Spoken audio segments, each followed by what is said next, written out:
오늘은 다보진 기도회 제11월 고3 축복 기도회로 모였습니다.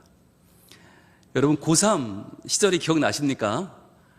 우리나라는 이 고3에 대한 뭔가 특별한 애잔함이 있어요.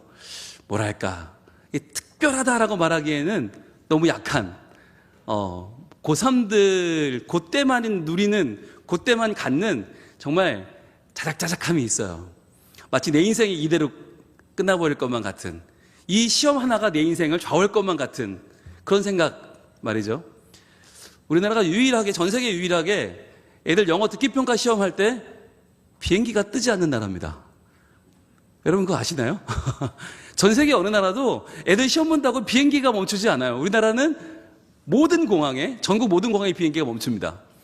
그리고 만약에 시험 시간 1분만 틀리면 고소 고발이 난무하는 그런 나라. 그만큼 인생을 건 시험을 치는 나라가 대한민국이죠.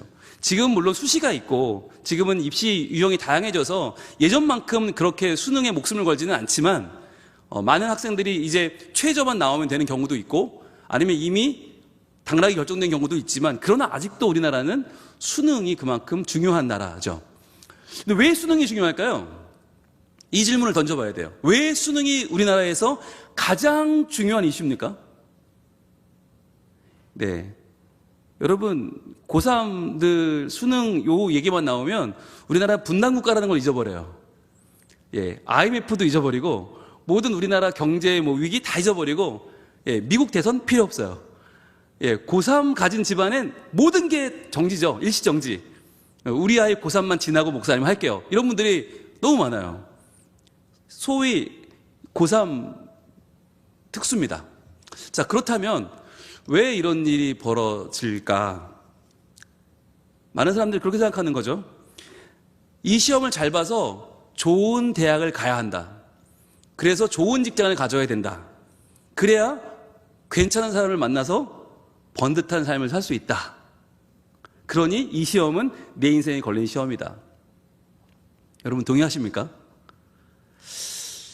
저는 50이 조금 넘은 사람으로서 동의할 수 없습니다. 여러분, 세상에서 사람들이 말하는 번듯함이란 과연 무엇일까? 과연 이 시험이 우리의 인생을 좌우하는, 내 목숨을 걸 만한 시험일까? 여러분 생각해 볼 필요가 있죠. 김난도 교수라고 하는 분이 서울대 교수인데 되게 많이 들어보셨죠? 아프리카 청춘이다. 그 가슴 아픈 말을 하신 분이 그분이에요. 김난도 교수님이 아프리카 청춘이다라는 말을 해서 청춘들한테 엄청나게 미움을 샀습니다. 근데 그 교수님이 쓴 책이 1000번을 흔들려야 어른이 된다라는 책이 있어요. 1000번은 흔들려야 어른이 된다. 그 책에 이런 얘기가 나옵니다.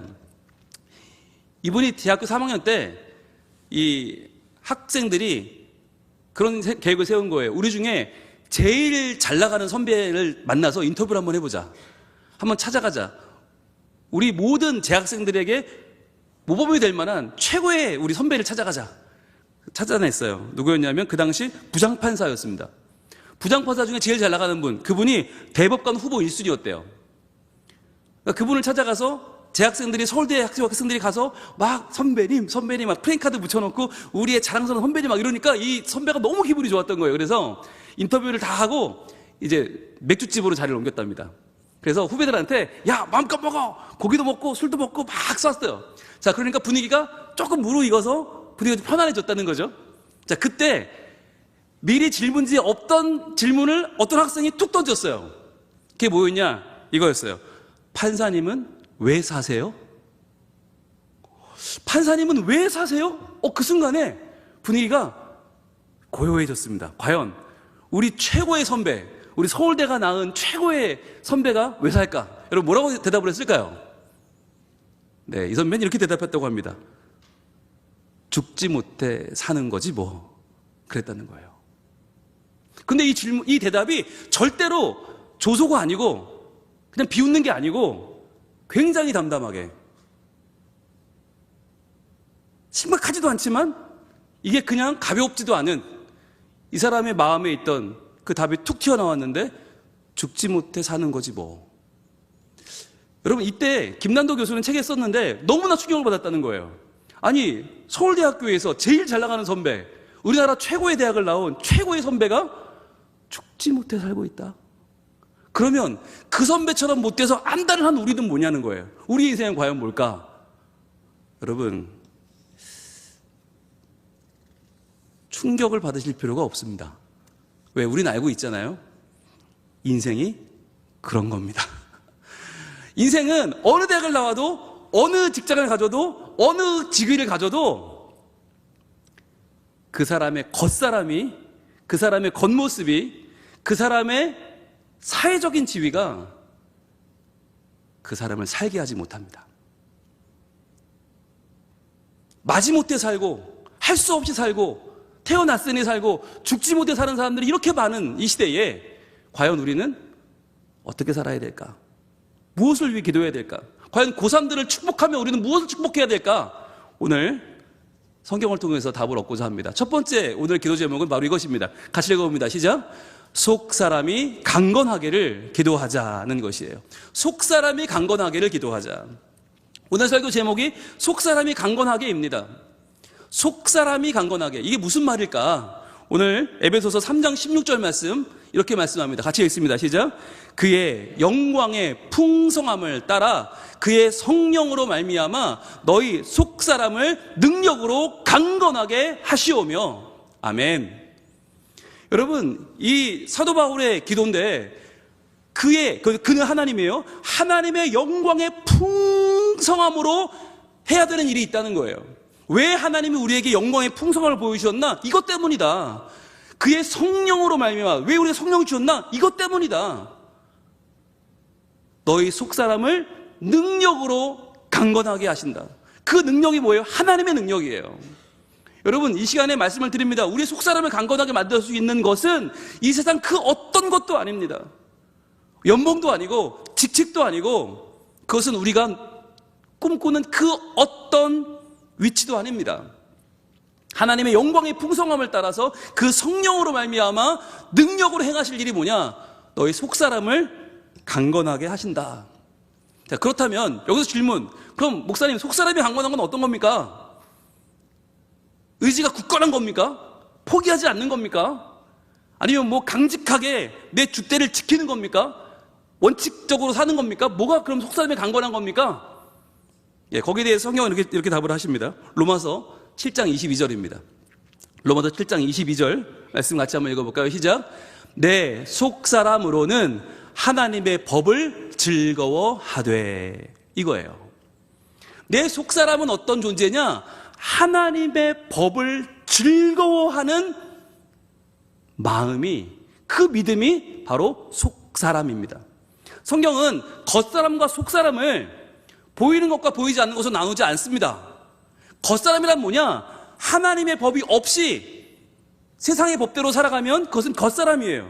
세상이 말하는 기준대로 살고 세상이 말하는 반짝반짝거리고 화려하고 대단해 보이는 것 따라 사는 것, 그것은 겉사람이에요. 속사람을 강건하게 만드는 건 뭐냐? 하나님의 법을 즐거워하는 사람. 그래서 여러분, 왜 공부하러 바쁜 여러분을 수요 예배에 나오라고 했냐? 이것 때문이에요. 하나님의 법을 모르면 하나님의 법을 즐거워할 수가 없어요.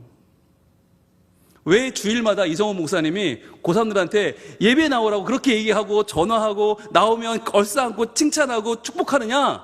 여러분, 고3이 하나님의 법을 모르면 속사람이 강건히 될 수가 없어요. 계속 남이 더 좋아 보이고 남의 게 더 커 보이고 남의 게 대단해 보이는 거예요. 여러분, 그래서 오늘 말씀 23절은 이렇게 이어지거든요.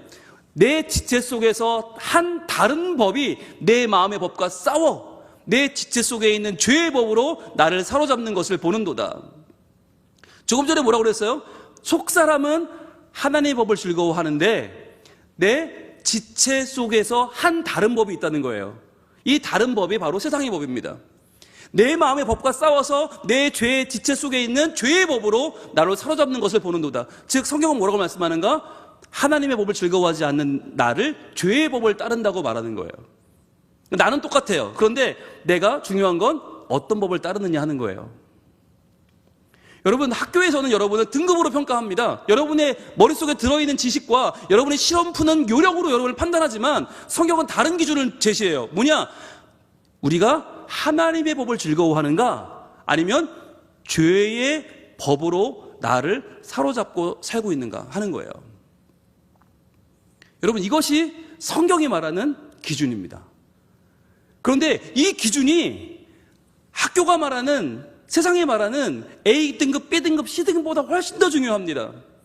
왜냐하면 그 A등급을 차지하고도 남을 힘들게 하고 자신의 삶을 갉아먹는 사람이 있는가 하면 B등급, C등급을 받아도 삶의 자리에서 남을 유익하게 하고 행복을 나눠주고 세상을 따뜻하게 만드는 사람들이 분명히 있거든요.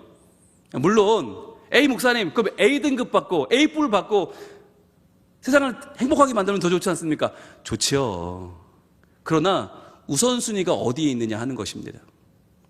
우선순위가 어디 있느냐, 과연 뭘 잡고 뭐를 놓을 거냐, 과연 뭐가 더 중요하냐, 뭘 더 먼저 잡을 거냐라고 할 때 우리는 속사람을 강건하게 하시는 하나님의 은혜를 먼저 붙잡을 수 있기를 소망합니다. 여러분, 성경은 말합니다. 예수님이 오셨다고 말합니다. 이게 무슨 뜻일까요? 예수님이 오셨다, 이게 무슨 뜻이에요? 예수님이 오시지 않으면 안 될 만큼 우리의 속사람이 무너졌다는 거예요. 예수님이 아니라 모세가 다시 한번 살아오거나 아브라함이 오거나 아니면 뭐 다윗이 오거나 이 정도로 해결이 안 될 정도로 우리의 속사람이 무너져 버렸다. 세상에 말하는 그 세상의 기준대로 사람들이 그 마음을 다 빼앗겨 버리고 그 마음이 다 세상을 향해 따라가고 있다. 그러니 예수님이 오신 거예요. 그게 아니다라고. 예수님이 이렇게 돌아가셨죠? 왜요? 막아주신 것입니다. 더 이상 안 된다. 더 이상 세상의 법을 따라가지 마라. 그게 너희의 인생을 좌우하는 게 아니라. 그리고 예수님께서 우리의 새로운 길을 여셨어요. 그 새로운 길이 여기 있습니다. 오늘 두 번째 기도 제목을 같이 한번 읽어볼게요. 시작. 세상이 아닌 하나님께 무릎 꿇고 기도하자, 이거예요. 세상이 아닌 하나님께 무릎 꿇고 기도하라. 여러분, 우리가 세상을 향해 무릎 꿇을 때가 너무 많다는 거예요. 그런데 기도한다고 하는데 세상을 향해 무릎을 꿇고 하나님께 구해요. 그러니까 하나님이 들어줄 수가 없는 거예요. 여러분, 세상을 향해 무릎을 꿇어요. 성적이 인생의 전부고 내 대학이 인생의 전부다. 여러분, 그렇게 무릎 꿇은 사람이 뭘 위해 기도할까요? 과연 속사람을 위해 기도할까요? 겉사람을 위해 기도할까요? 분명 겉사람을 위해 기도하겠죠. 여러분, 그 기도는 겉도는 기도가 되는 거예요. 오늘 말씀 에베소서 3장 14절 15절, 오늘 앞에 나온 14절과 15절 말씀 한번 같이 읽어볼게요. 시작. 이러므로 내가 하늘과 땅에 있는 각 족속에게 이름을 주신 아버지 앞에 무릎을 꿇고 비노니. 자, 이 사도 바울이 지금 어떻게 기도하고 있냐? 내가 하늘과 땅에 있는 각 족속에게 이름을 주신 아버지 앞에 무릎을 꿇고 빌어요. 여러분, 기도는 이렇게 하는 거예요. 하나님 아버지, 그분 앞에 무릎을 꿇고 그분에게 구하는 거예요. 그런데 세상은 뭐라고 가르치느냐? 야, 기도해도 좋아. 그런데 그 무릎은 세상에다 꿇어야 돼. 그래야 세상에서 너에게 영어 점수를 줄 거야, 너희 수학 점수를 줄 거야, 너에게 논술 점수를 줄 거야, 네 수시가 해결될 거야. 그러니까 너희 무릎은 세상에 꿇고 비는 건 하나님께 빌어. 그런데 여러분, 그런 법은 없어요. 하나님이 그런 기도를 들어주시진 않아요. 그래서 오늘 왜 고3들을 굳이 이 시간에 교회에 나오라고 했냐? 여러분의 시간과 정성과 믿음을 들여서 하나님 앞에 무릎 꿇지 않으면 나도 모르게 세상을 향해서 무릎 꿇게 되기 때문이에요. 시간을 낸다는 건 어마어마한 일이에요. 학교 가는 건, 학원 가는 건 아무렇지 않은데, 내 성적을 위해서 시간을 쓰는 건 아무렇지 않게 당연한데 교회 오는 건 망설여진다? 여러분, 그건 이미 하나님께 무릎 꿇기를 망설이는 백성이 된 거예요. 그래서 오늘 여러분들 오시라고 했어요. 어느 목사님이 전도사 시절의 일입니다. 그분이 이제 고3 수련회를 앞두고 막 이제 어른들한테 설교를 했대요. 우리 아이들의 신앙을 위해서 이번 주 수련회입니다. 여러분, 자녀들을 보내주세요. 막 이렇게 설교를 했대요. 그리고 오후 예배 끝나고 나가는데 어느 집사님이 너무나 화난 얼굴로 그러시더래요. 전도사님, 우리의 이번 수련회 보낼 겁니다. 얼마나 기뻐요. 그래서 집사님 그러세요. 그랬더니 수련회 가서 머리가 좀 맑아져서 오면 공부도 열심히 하지 않겠어요? 그러시더는 거예요. 수련회 가서 좀 놀다 오면 머리도 맑아지고 공부도 잘 할 테니 제가 보내겠습니다. 자, 그분은 무슨 대답을 기대했을까요? 전도사님께. 감사합니다. 잘 생각하셨어요. 이걸 기대했겠죠. 그런데 전도사님은 그 앞에 아무 말도 못했대요. 왜요? 여러분, 수련회를 보내는 게 중요한 게 아니에요. 수련회 가서 머리가 맑아져서 공부를 더 잘해서 성적이 더 잘 나오는 게 중요한 겁니까? 아니면 수련회를 가서 믿음이 좋아지는 게 중요한 겁니까? 여러분, 우리가 섣불리 판단하면 안 되는 건 수련회를 보낸다고 믿음이 있는 게 아니에요. 그 전도사님이 애들을 붙잡고 수련회 출발하는 날 붙잡고 물어봤답니다. 교회 예배 시간에. 얘들아, 너희 중에서 그래 안 믿는 집안은 다 빼고 믿는 집안 너희들 중에 오늘 아침에 가서 너희들 믿음 좋아져서 와라. 하나님 붙잡고 기도 열심히 하고 믿음 좋아져서 와라. 손 들어봐. 그렇게 얘기 듣고 사람 손 들어봐. 몇 명 있었을까요? 아무도 없더래요. 그러면 무슨 소리 듣고 왔냐? 그랬더니 갔다 와서 공부 열심히 하래요. 노는 건 이게 마지막이래요. 노는 건 이게 끝이니까 갔다 오면 공부 열심히 해. 피 터지게 하래요. 아니, 그게 왜 노는 거예요? 여러분, 수련회가 왜 노는 거예요? 그리고 어떤 애들은 가는 건 마음대로 가지만 오는 건 네 맘대로 못 온대요. 어떤 애는 짧게 미쳤대요. 이게 다 믿는 집이 한 얘기예요. 믿는 집들이. 그러니까 믿는 부모가 아이들을 수련회 안 보낼 수는 없고 보내기는 보내는데 가서 믿음 좋아져서 와라. 하나님 붙잡고 와라. 너의 그동안 너의 아집과 욕심은 다 깨지고 하나님의 말씀으로 새로운 빛을 보고 와라. 아무도 그런 얘기는 안 하고 갔다만 와 그냥. 너 안 보내면 내가 교회 안에 수분이 날 테니까 보내긴 보내지만 너 아직 갔다 와서 2배로 3배로 안 하면 죽었어. 이러고 보내는 거예요. 그러니까 애들이 무슨 생각을 하겠어요? 신나게 놀아야지. 그러지 않겠어요? 이게 마지막 노는 건데 신나게 놀아야지. 그러니까 은혜를 어떻게 받았냐고. 놀다 오는데. 여러분, 제가 고3 수련회 간증을 가끔 합니다. 우리 고3들은 아직 못 들었지. 목사님 고3 때 보충 수업을 하는데 그때 국어 선생님이 들어와서 날 딱 찍고 그랬어. 야, 홍룡이, 너 작년에 내가 너 담임이었는데 너 작년에 여름 수련회 갔지? 야, 이 미친놈아. 고2가 수련회를 가? 너 올해도 가면, 너 고3이 가면 너는 내가 널 잘라버릴 거야. 라고 하셨어. 그리고 날 요주의 학생으로 찍었어. 자, 그 해 고3 때 내가 수련회 갔을까, 안 갔을까? 갔어요. 예, 왜 갔는지는 아시죠? 내가 꿈이 뭐였냐면 그때까지 국어 선생님이 꿈이었어. 국어 선생님 되려고 평생을 공부했어. 내가 시를 쓰고 수필을 쓰고 독후감을 쓰고 얼마나 열심히 했는지 아니? 그런데 바로 그분 때문에, 미안합니다, 그 인간 때문에 내가 국어 선생님 꿈을 접었어요. 그 고2 때 담임 이신환 선생님, 별명 감자, 화나면 불타는 감자, 얼굴 시뻘개지는 감자. 그 감자가 날 얼마나 괴롭혔는지 내가 저분처럼은 살지 않겠다. 속으로 가로하고 저 인간처럼 되지 않겠다. 그래서 내가 꿈을 접었어. 국어교사 꿈을 접고 고3이 됐는데 미치겠는 거예요. 될 게 없는 거예요. 제가 꿈이 사라졌어요. 그분 때문에. 그래서 고3 수련회를 제가 왜 갔나? 꿈을 찾으러 갔어요. 하나님, 저 좀 살려주세요. 저 되고 싶은 게 없어요. 하나님, 저 비전 좀 찾아주세요. 그래서 수련회 갔어요. 자, 가서 교회 예배부터 열심히 기도했습니다. 제일 앞에 앉아서 고3이 제일 열심히 찬양하고 기도하고 막 정말 손 들고 기도하고. 자, 첫날 저녁에 아무 음성이 없었어요. 둘째 날 밤에 아무 음성이 없었어요. 자, 마지막 날 밤 정말 모든 걸 다 걸었어요. 목이 터져 나가고 막 그냥 막 대굴대굴 구르고 음성이 왔을까요, 안 왔을까요? 고3들 왔을까, 안 왔을까? 안 왔어. 마지막 폐회 예배가 됐어요. 여기서 이제 나는 뭐 음성을 못 들으면 끝이에요. 이제 학교를 가야 되니까 불타는 감자는 저를 죽이려고 하고 미치겠다. 그리고는 폐회배 시간에 정말 열심히 기도해서 하나님 저희 진로를 보여주세요. 어떻게 됐을까요? 네, 아무 답도 없었어요. 그 다음날 저는 터덜터덜 학교까지 갑니다. 학교가 저희 집에서 10초 걸려요. 10발짝 걸어가면 학교야. 근데 그게 10년처럼 먼 거예요. 야, 마치 사형당하러 가는 사람처럼 학교 교문 앞에는 이 불타는 감자가 엑스칼리버를 이렇게 툭툭툭 치고 있고, 너 죽었어. 일로 와, 일로 와, 일로 와. 그리고는 저를 끌고 교무실로 갑니다. 그런데 여러분, 그때 알았어요. 죽이지 못한다는 사실을.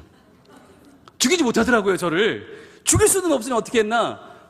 이 원고지가, 여러분, 이런 작은 원고지가 아니고, 이게 천자 원고지가 있어요. 500자도 있고 천자도 있는데, 그 선생님들이 쓰는 200자 원고지 말고 천자 원고지가 있어요. 그걸 주는 거예요. 주면서 이 원고지 50매를 네가 채우는데 조금이라도 허튼 소리를 쓰면 너는 다시 쓰는 거야.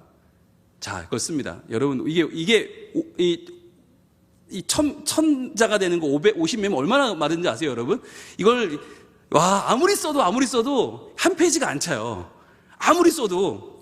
그래서 오죽하면 동해물과 백두산이 마르고 닳도록을 쓰는데 이게 몇 줄 되지 않아요. 정말 아는 걸 다 써도 한 페이지가 안 돼. 그래서 제가 마음을 먹고 북 뜯어내고 그때부터 다시 쓰기 시작하는데 뭘 썼냐? 내가 왜 예수를 믿는지 썼어요. 내가 왜 수련회 가야 되는지, 내가 왜 이 수련회에 가서 하나님 앞에 기도하면서 하나님께 꿈을 찾고 하나님의 비전을 찾고 하나님께 왜 매달렸는지를 썼어요. 그러면서 나는 하나님께 내 인생의 목적이 있다고, 하나님이 말씀하시는 데를 갈 거라고 쓰고, 그러다 보니까 너무 막 뜨거워지는 거야. 마치 내가 사도 바울이 된 것처럼 사도 바울의 이 서신서를 쓰는 마음으로 막 쓰면서 1페이지로 막 쓰면서 저희 신앙 고백을 쓰다가 마지막에 이렇게 끝났어요. 그러니까 선생님도 예수 믿으세요. 그렇게 딱 쓰고 냈어요. 선생님이 딱 있는데 처음에는 완전 비웃듯이 이게 뭐야 이게 이러면서 있다가 이분이 조금씩 표정이 바뀌어요. 조금씩 바뀌어 그러더니 용이야 짜장면 시켜라. 시간이 걸리겠다 이걸 했으면 짜장면 시켜서 먹으면서 이렇게 보는 거예요. 먹으면서 저는 옆에서 먹고 있고 한참 읽다 그분이 결국 다 읽었어요. 다 읽고 딱 덮으면서 뭐라고 했는지 알아? 뭐라고 했을까? 불타는 감자가 교회 가면 죽인다, 여러분 수련회 가면 죽인다, 너 퇴학이다 했던 그 불타는 감자가 그걸 덮는 순간 뭐라고 그랬는지 알아? 용이야 너 목사가 되라. 내가 여름 수련회 간다는 숱한 놈을 봤지만, 숱한 놈들의 반성문을 읽어봤지만 이건 진짜다. 너는 진짜다. 내가 예수를 믿을 뻔했다 이거 읽다가. 너 같은 애가 목사를 해야 된다. 그러니 내가 너 수련회 가는 건 앞으로 내가 뭐든지 다 교회 일로 빠지는 건 내가 너 교회 줄게 걱정하지 말고 너는 지금부터 목사가 되라. 여러분, 그래서 제가 장신대 원서를 썼어요. 여기까지 오게 된 거예요. 여러분, 그분이 저의 가장 저의 안티였어요. 저 교회 가는 거 제일 싫어했던 사람이에요. 그런데 그분 덕분에 제가 목사가 됐어요. 여러분, 제가 그때 깨달은 게 뭐였냐? 어떠한 높아 보이는 세력도, 그 어떠한 세상의 권력도 예수 이름 앞에는 무릎을 꿇게 된다는 사실입니다. 믿지 않는 선생님까지도 무릎을 꿇더라고요.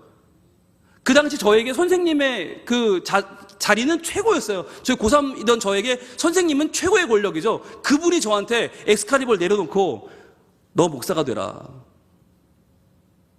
저희 부모님은 교회도 안 나오는데요, 내가 설득하마. 너희 부모님은 내가 설득할 테니까 너는 신학교를 가라. 너는 목사가 되라. 여러분, 여기 주님의 말씀입니다. 빌립보서 2장 10절입니다. 같이 읽을게요. 시작. 하늘에 있는 자들과 땅에 있는 자들과 땅 아래에 있는 자들로 모든 무릎을 예수의 이름에 꿇게 하시고. 다시 한번 시작. 하늘에 있는 자들과 땅에 있는 자들과 땅 아래에 있는 자들로 모든 무릎을 예수의 이름에 꿇게 하시고. 아멘. 여러분, 저는 이날 그걸 믿게 됐어요. 그 불타는 감자가 그 마음이 열려서 야, 너 목사가 되라. 그분을 통해서, 그분의 입을 통해 제가 저의 비전을 듣게 될 줄은 꿈에도 생각할 수 없었어요. 그런데 그 최고의 저의 눈앞에 있던 권력이 무너지면서 예수의 이름에 그 무릎을 꿇는 장면을 저는 보았습니다. 자, 그렇다면 모든 무릎을 예수의 이름에 꿇게 하려면 제일 먼저 누가 꿇어야 될까? 그렇죠. 위에 이사가 대답했어요. 내가 하라고 했어요. 아멘. 그래, 이사가 내가 꿇어야 돼. 내가 먼저 꿇어야 모든 무릎이 예수 이름 앞에 꿇게 됩니다. 게다가 오늘 11절 다음 절 이렇게 말씀합니다. 시작. 모든 입으로 예수 그리스도를 주라 시인하여 하나님 아버지께 영광을 돌리게 하셨느니라. 아멘. 자, 모든 입으로 예수 그리스도를 주라 시인하려면 누가 제일 먼저 시인해야 돼요? 내가. 그렇죠. 저는 그래서 오늘 이 자리에 나온 고3을 축복하고 이 자리에 나온 다음 세대를 축복하고 이 자리에 나오신 여러분들을 축복합니다. 여러분, 내가 먼저 주를 시인하고 내가 먼저 그 앞에 무릎을 꿇을 때 하나님은 모든 무릎을 예수의 이름에 꿇게 하시고 모든 입으로 예수를 주라 시인하게 하실 줄로 믿습니다. 너무너무 중요한 거예요. 자, 그러면 마지막 세 번째 기도 제목 세 번째 띄워주세요. 시작. 예수님을 마음에 모시고 기도하자는 것입니다. 여러분, 여기 오신 분들은 다 예수님을 마음에 모신 분들입니다. 그런데 왜 새롭게 모셔야 할까요? 우리의 마음이 바뀌기 때문이에요. 예수님은 바뀌지 않아요. 그런데 우리의 마음이 바뀌어요. 예수님께 마음을 열고 그분을 모셨다가도 어느 순간 슬그머니 우리의 마음을 우리는 다시 다른 색으로 칠해버리고 마치 예수님을 안 믿는 사람처럼 살게 되는 때가 얼마나 많은지 몰라요. 그래서 우리는 매번 하나님 말씀 앞에 설 때마다 그 앞에 무릎을 꿇을 때마다 다시 한번 우리 마음에 예수님을 모셔야만 하는 것입니다. 오늘 고3 축복 기도에 나오면서 여기 나오면 혹시 성적이 오를까?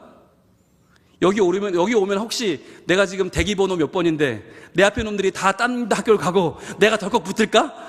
라고 하는 기대를 온 친구가 있다면 얘들아, 그 마음에 예수님은 어디 계시니? 내가 지금 되늦고 내가 지금 붙고 내가 지금 올라가는 데만 정신이 팔려 있을 때 혹시 내 마음이 지금 예수님 없는 마음은 아닐까? 그런데 얘들아, 그 마음에 예수님이 오시면